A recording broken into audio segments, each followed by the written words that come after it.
नमस्ते भाई और बहनों, डीएम एस्ट्रोलॉजी में आप सभी का स्वागत करता हूं।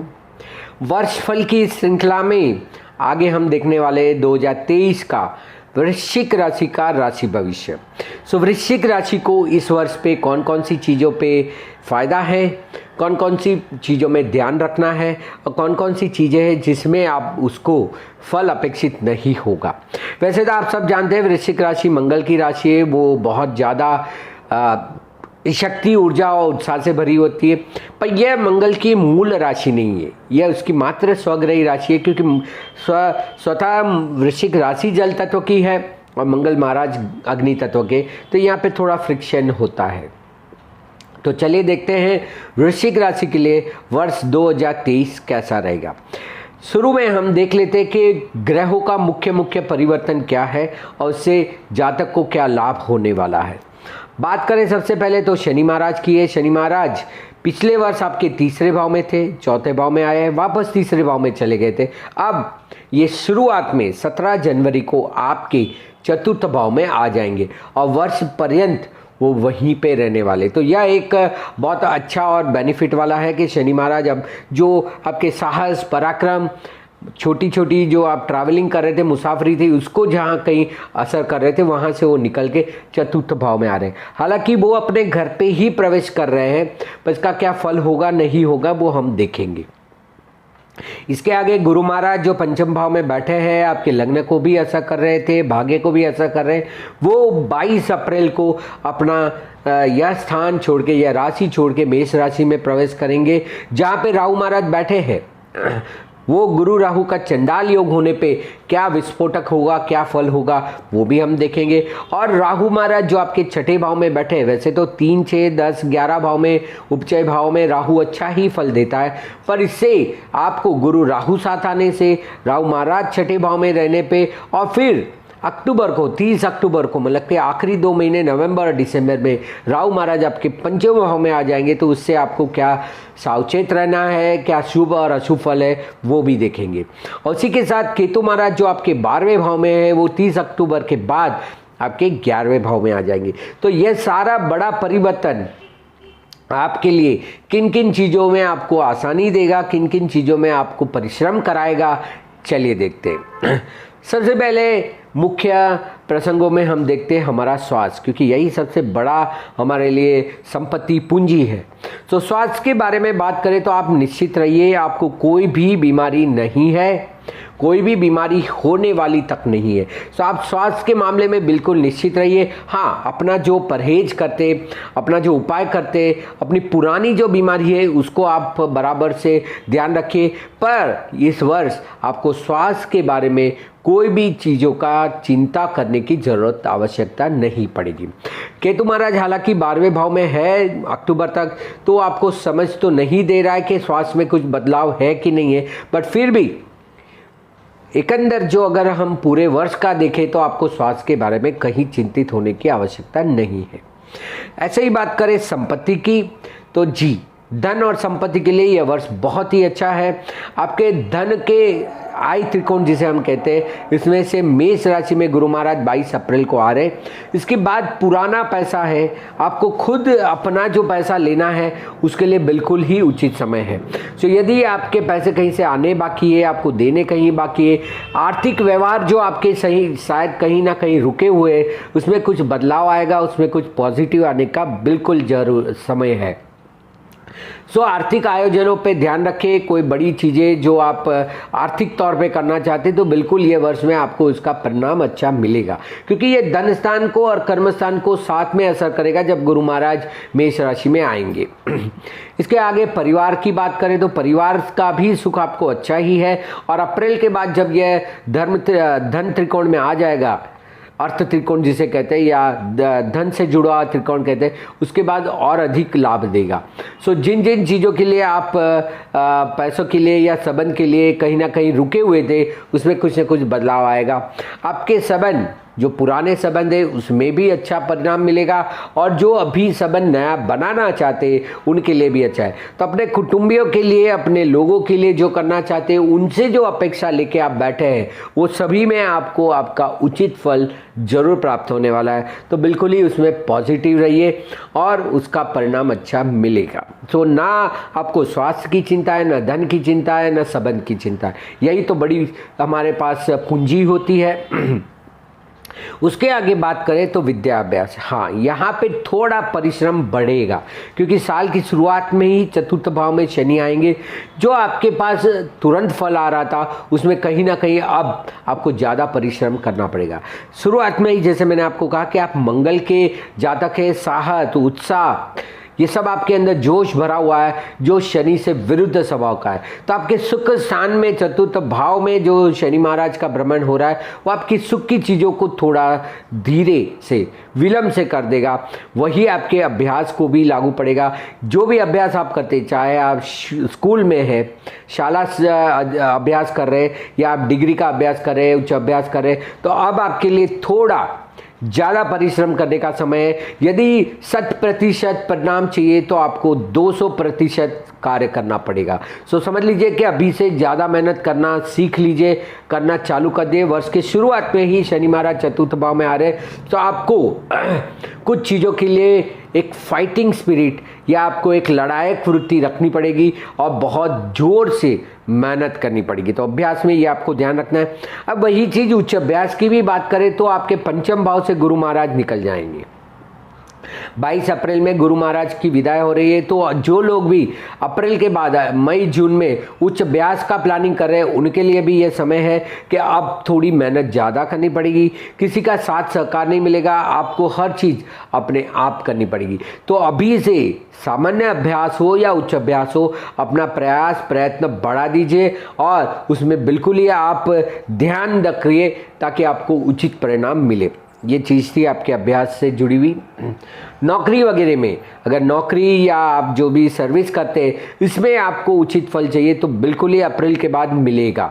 अभी तक तो राहु महाराज ही थे आपके छठे भाव में, अब गुरु महाराज प्रवेश करेंगे। तो जो कोई भी आर्थिक लाभ चाहते हैं, क्योंकि गुरु महाराज आएंगे तो बिल्कुल ही आपके दूसरे और 10वें भाव को भी असर करेंगे, तो जो आर्थिक लाभ चाहते हैं वो मिलेंगे।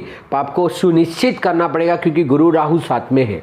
सो यह विस्फोटक स्थिति होती है, आपको कहा कुछ जाए और मिले कुछ और, ये भी हो सकता है, ये न हो, इसलिए आपको ध्यान रखना है।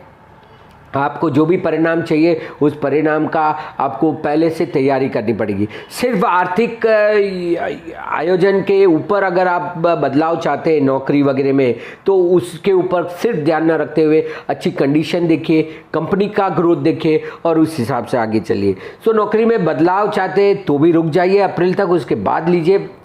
और जब अक्टूबर के बाद राहु महाराज चले जाएंगे यहाँ से, तब तो आपको आपका परिणाम मिलना ही है। सो जिनमें धैर्य है, जिनमें धीरज है, जो रुक सकते हैं उनको बिल्कुल ही रुकना चाहिए और अप्रैल के बाद कोई निर्णय लीजिए, आपको बिल्कुल ही आपका अपेक्षित परिणाम मिलेगा।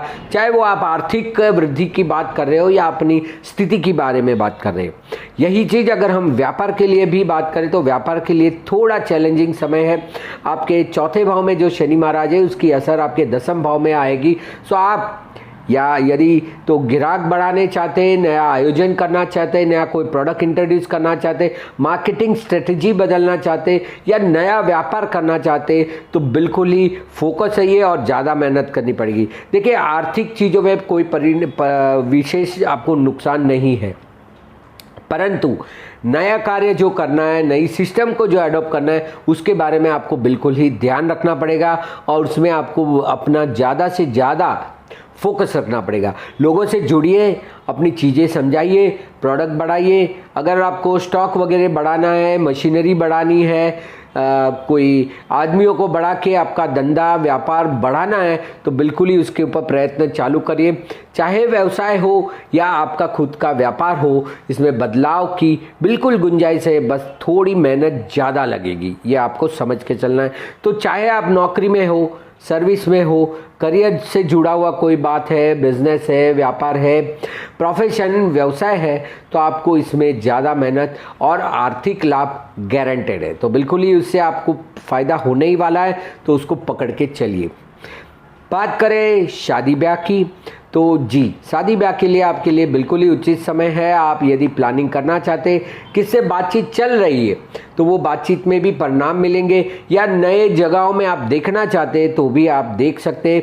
आपको उचित, आपके अनुचित पात्र मिलने की पूरी शक्यता है। तो शादी ब्याह में अगर आप प्रयास कर रहे हैं, शादी करनी है, आपके ग्रह और दशा आपको सम्मत कर रहे हैं, तो बिल्कुल ही आपको उसका परिणाम अच्छा मिलेगा।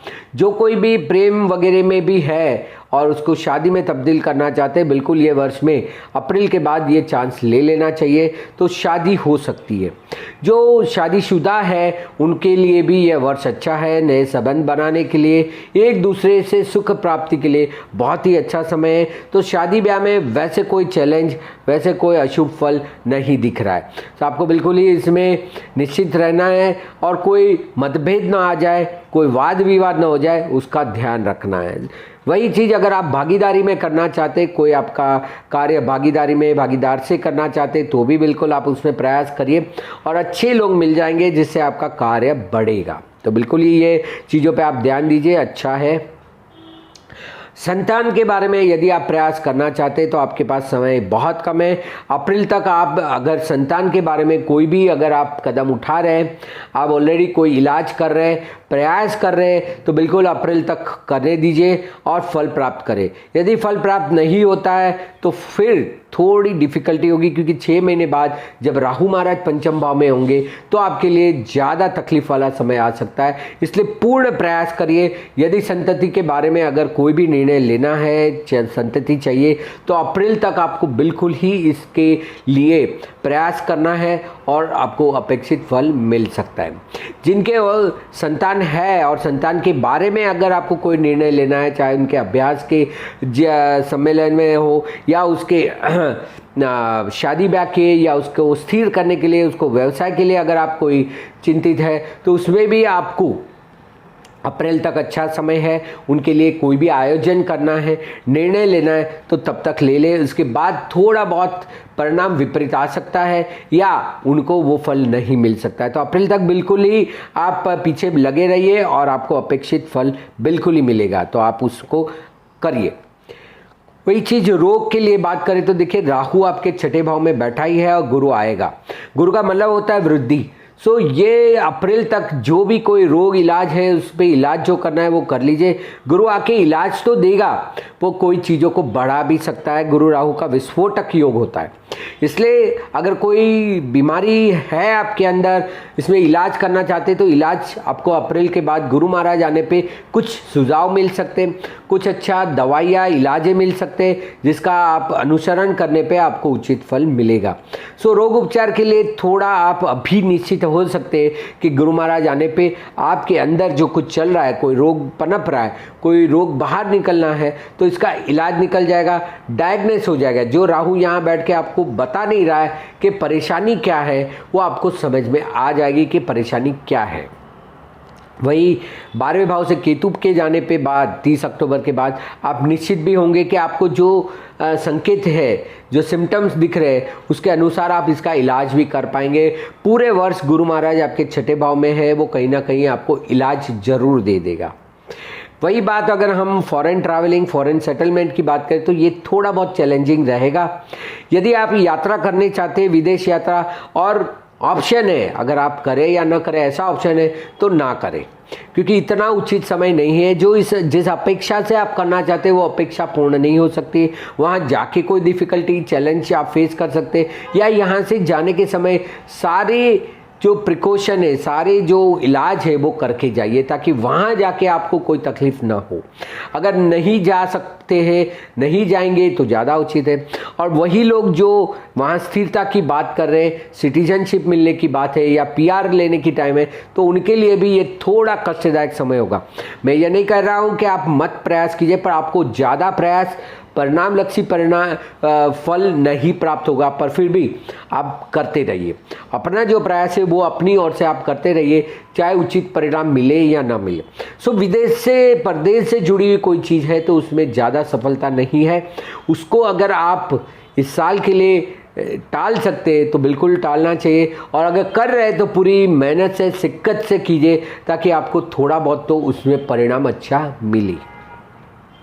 वही बात करें सोशल की और सोशल मीडिया की, तो बिल्कुल ही गुरु महाराज अप्रैल के बाद आपके पंचम भाव को छोड़ रहे, तब तक जो कोई भी नए संबंध बनाने हैं, रिलेशन करने, उसके लिए उचित समय है। अगर आप सामाजिक स्तर पे कहीं कोई कार्य करना चाहते हैं, समाज सेवा का कार्य करना चाहते हैं, आप सोशल मीडिया में आना चाहते, कोई प्लेटफॉर्म पे आप एंट्री लेना चाहते, तो बिल्कुल ही कर लीजिए। वर्ष के आरंभ में या मध्य में, पर अंत में जैसे केतु महाराज वहाँ आएंगे, आपको समझ नहीं आएगी कि आप कर क्या रहे या परिणाम नहीं मिलेगा। सो सामाजिक स्तर पे मित्र वर्तुल में जो कोई भी बदलाव, जो कोई भी परिणाम, कोई भी फल प्राप्त करना चाहते तो वो अप्रैल तक ले लीजिए। अप्रैल से अक्टूबर तक थोड़ा धीरे चलेगा, पर अक्टूबर के बाद जैसे ही केतु महाराज आपके 11वें भाव में आएंगे, उसके बाद आपको शायद परिणाम अपेक्षित ना भी मिले। सो जो भी आपको सहकार्य करना है, सामाजिक कार्य करना है, सोशल मीडिया में काम करना है, प्लेटफॉर्म पे आना है, कहीं बाहर पब्लिक एरिया में आपको कोई काम परफॉर्म करना है, तो आप बिल्कुल ही अप्रैल तक उसका कार्य कर लीजिए, उसका प्लानिंग कर लीजिए और उसको अक्टूबर तक जरूर एग्जीक्यूट कर दीजिए, ताकि आपको कुछ ना कुछ परिणाम दिखे। बात करते हैं लिटिगेशन की, तो आप यदि ऑलरेडी कोर्ट कचहरी या कोर्ट के मैटर में फंसे हुए, उलझे हुए, तो गुरु महाराज के आने पे कुछ समाधान कारक फल जरूर मिलेगा। या तो कोई एमिकेबल सेटलमेंट, सामने से समझौता करने का कोई न्योता भी आ सकता है और आपको उसमें उचित परिणाम मिलेगा। तो यदि कोई ऐसा आता है तो बिल्कुल ही उसको एक्सेप्ट कीजिए, अडॉप्ट कीजिए और चल रहे कोर्ट कचहरी और विवाद से मुक्ति पाइए। अगर आप करना ही चाहते हैं तो मैं कहता हूं कि अप्रैल तक रुक जाइए, उसके बाद ही फाइल करें, क्योंकि तब तक कोई समाधान कारक जवाब या परिणाम सामने से अपेक्षित है, तो इतनी जल्दबाजी नहीं करनी चाहिए। वही चीज़ अगर आप कोई शत्रु से घिरे हुए, कोई षड्यंत्र का शिकार बने हुए, तो उसमें भी बिल्कुल ही अप्रैल के बाद आपको अच्छा परिणाम मिल सकता है। तो उसके लिए भी आप तब तक जवाब न दें, तब तक कोई कार्रवाई न करें अप्रैल तक, तो आपके लिए अच्छा होगा। नहीं तो बिना वजह उलझन और बढ़ जाएगी, क्योंकि राहु कुछ दिखाता है और करता कुछ और है। सो समाधान कारक अगर आप जवाब चाहते हैं, चाहे आपके कोर्ट कचहरी के मामले हो, शत्रु बाधा हो या कोई षड्यंत्र के उपचार के लिए आपको जवाब देना है, तो थोड़ा अप्रैल तक रुक जाना चाहिए। इसके बाद कोई आपको उपाय जरूर मिल जाएगा।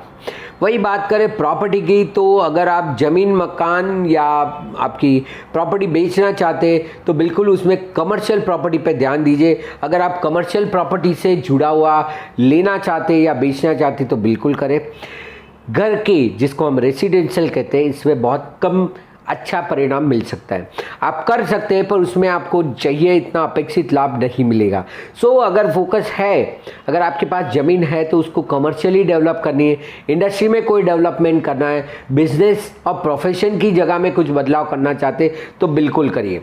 पर घर में अगर हो सकता है तो छोटा मोटा रिपेयरिंग करके, थोड़ा बहुत इलाज करके इस साल के लिए रोक देना चाहिए। शनि महाराज जस्ट आएंगे आपके चौथे भाव में, तो आपको सुख में वैसे भी बाधा करने वाले। तो आपकी जो व्यावसायिक जगह है, फैक्ट्री है, इंडस्ट्री है, उसमें कुछ बदलाव कर लीजिए, इससे आपके कार्य में थोड़ी गति मिलेगी। पर उसमें अगर लेना है, बेचना है, उससे जुड़ा हुआ कोई कार्यक्रम है तो कर लीजिए, पर घर के बातों में थोड़ा शांति बनाए रखिए। वही घर और कमर्शियल जगह की बात करें, प्रॉपर्टी बाई सेल की, तो आपको रेसिडेंस में थोड़ा हल्का सा परिवर्तन कर लीजिए, पर कमर्शियल में फोकस रखिए। व्यावसायिक जगहों पे कुछ डेवलपमेंट करना है, व्यावसायिक जगह खरीदनी है, तो आपके लिए बिल्कुल ही अच्छा समय है। आपको उससे अपेक्षित फल बिल्कुल मिल सकता है, आप करिए कोई तकलीफ नहीं। वही चीज़ अगर रिलीजियस के लिए बात करें, धार्मिक के लिए बात करें, तो धार्मिक आयोजन करने हैं, धर्म स्थानों पे जाना है, धर्म से जुड़े हुए कोई भी बड़े आयोजन करने हैं, तो बिल्कुल ही अच्छा समय है। आप उससे जुड़े हुए कार्य में लगे रहिए। गुरु बनाने हैं, शिष्य बनाने हैं, आपके फॉलोअर बढ़ाने, बहुत अच्छा समय है। धर्म का कोई भी कार्य आपका रुकेगा नहीं। धर्म के लिए आप जो भी प्रयास करना चाहते हैं बिल्कुल करिए, उसमें आपको उचित परिणाम मिलेगा। और हो सकता है तो इस साल आप कोई धार्मिक आयोजन करें या अच्छी जगह पे यात्रा करें, कोई तीर्थ स्थानों की यात्रा करें, आपके लिए बहुत अच्छा होगा। वही अगर आध्यात्मिक की बात करें तो केतु महाराज अक्टूबर तक तो 12वें भाव में है। आपको आंतरिक तौर पे आध्यात्मिक स्तर पे अच्छा परिणाम देने के लिए वो बैठा ही है। आपको उसका अच्छे से अच्छा फल मिलने वाला है। तो चाहे धार्मिक आयोजन हो, चाहे आध्यात्मिक चीज़ें हैं, वो आपकी सरलता से रहेगी। इसमें आपको कोई दिक्कत नहीं है, कोई परेशानी नहीं है, इसमें आपको फ़ायदा है। इन्वेस्टमेंट, अगर रोकाण की बात करें तो बिल्कुल आपको इन्वेस्ट करना चाहिए, चाहे रॉ मटेरियल में करें, कमर्शियल चीज़ों में करें, बिजनेस में डेवलपमेंट करने के लिए करें, या कोई ऐसा आयोजन जो 5-10 साल बाद आपको परिणाम मिले, ऐसे लंबे अरसे का आयोजन रोकाण बिल्कुल फ़ायदेमंद होगा। छोटा छोटा लाभ मत देखिए, या घर से जुड़ा हुआ इन्वेस्टमेंट मत करें। 5 साल करना है तो या SIP में करें या आपके रॉ मटेरियल स्टॉक में इन्वेस्ट करें, जिससे कि आपको आगे व्यापार में अच्छा फ़ायदा हो। सो व्यापार से जुड़ा हुआ कोई भी इन्वेस्टमेंट करना है, व्यापार व्यवसाय को बढ़ाना है, तो बिल्कुल उसी में आयोजन करें, उसी में इन्वेस्टमेंट करें और ग्रोथ पाइए। वही बात खर्च की है तो 12वें भाव में आपके केतु महाराज है। अभी भी समझ में नहीं आ रहा है कि खर्च कहाँ हो रहा है, कैसे इसको काबू में लाए। तो गुरु महाराज के आने के बाद यह होगा कि आपके फिजूल के खर्च बंद हो जाएंगे, बेमतलब के खर्च बंद हो जाएंगे, और फिर सिर्फ और सिर्फ आप अपने परिवार, कौटुंबिक जिम्मेदारी या सामाजिक कार्य में खर्च करेंगे, जिसको आपको पता होगा कि आप कहाँ खर्च कर रहे हैं। सो जो बात पिछले साल आपने देखी कि भाई आपके खर्च तो हो रहा है पर पता नहीं चल रहा है कहाँ खर्च हो रहे हैं, तो खर्च में थोड़ा काबू होगा, थोड़ा हिसाब किताब मिलेगा और आप अपने पैसे को अपनी ओर से लगा सकते। पर अक्टूबर तक आपको आपके पैसे का आयोजन ठीक से करना है। इन्वेस्टमेंट तो मैंने बता ही दिया है, ठीक से करना है, तभी लाभ होगा। यदि आप कोई आदतों में है घिरे हुए, बुरी आदतों में है, तो ये साल अभी भी आपके लिए थोड़ा कष्टदायक होगा, पर उससे जितना बाहर आ सकते हैं वैसा प्रयास करना चाहिए। सो जो भी बुरी आदतों में आप जुड़े हुए, उसे बाहर निकलना है तो उसके लिए बहुत ज़्यादा मेहनत करनी पड़ेगी। आपके सुख के और जो एक कंफर्ट लेवल है उसमें बाहर आके आपको जिद करके अपने आप से लड़ के इस सारी दूषण जिसे हम कहते हैं, खराब चीज़ें कहते हैं, उससे बाहर निकलना पड़ेगा। सो तभी आप बुरी आदतों से छुटकारा पा सकते हैं। अब वही चीज़ अगर हम नाम, प्रतिष्ठा और होद्दे की बात करें तो इस साल थोड़ा कष्टदायक रहेगा। आप जो उम्मीद करते हैं लोग आपको प्रशंसा करें, लोग आपको जाने, आपको एक अच्छा प्रमोशन करे, आपको एक अच्छा पद प्राप्त हो, वो थोड़ा बहुत कष्टदायक होगा, क्योंकि शनि महाराज आपके 10वें भाव को देख रहे हैं। सो आपको मिलने वाला नाम, प्रतिष्ठा शायद कम हो सकता है, या आपके बजाय आपके कार्य को सराहा जाएगा। सो इसीलिए अपने कार्य पे ध्यान रखिए और कार्य से जुड़े हुआ ही आप फोकस रखिए। अपना व्यक्तिगत नाम, व्यक्तिगत ईगो को छोड़ के अपने काम में लगे रहिए और सिर्फ उसी में ध्यान दीजिए, उसमें आपको इजाफा बिल्कुल है। सो यह आपका पूर्ण वर्ष दरमियान आपको क्या करना है, क्या नहीं करने का, उसका एक सांकेतिक एक वीडियो मैंने बनाया है। आशा रखता हूं कि आप इसको ज़रूर से फॉलो करेंगे और इससे अधिक लाभ पाएंगे। इसी तरह की जानकारी के लिए, मार्गदर्शन और कंसल्टेशन के लिए यहाँ पे दिए हुए व्हाट्सअप नंबर पे आप मुझे संपर्क कर सकते हैं। मेरा DM एस्ट्रोलॉजी या धर्मेश मेहता इंस्टाग्राम या फेसबुक पेज को आप लाइक कर सकते हैं, फॉलो कर सकते हैं, ताकि अधिक से अधिक जानकारी आपको प्राप्त हो। या मेरा जो चैनल है DM एस्ट्रोलॉजी, उसको बिल्कुल ही फॉलो करिए, लाइक करें, शेयर करें और बेल आइकन दबाएं, ताकि आपको अगले वीडियो की माहिती तुरंत मिले। तो इसी तरह के वीडियो को सुनने के लिए आप मेरी चैनल से जुड़े रहिए। आशा करता हूं कि आपको यह वीडियो पसंद आया होगा और आप इससे अधिक लाभ लेंगे, दूसरों को भी ये वीडियो सुनाएंगे उसी राशि वालों के लिए, तो उनको भी लाभ होगा। यही उम्मीद के साथ, यही आशा के साथ आपका वर्ष 2023 अच्छा जाए, ऐसी कामना करता हूँ। धन्यवाद सुनने के लिए। नमस्कार।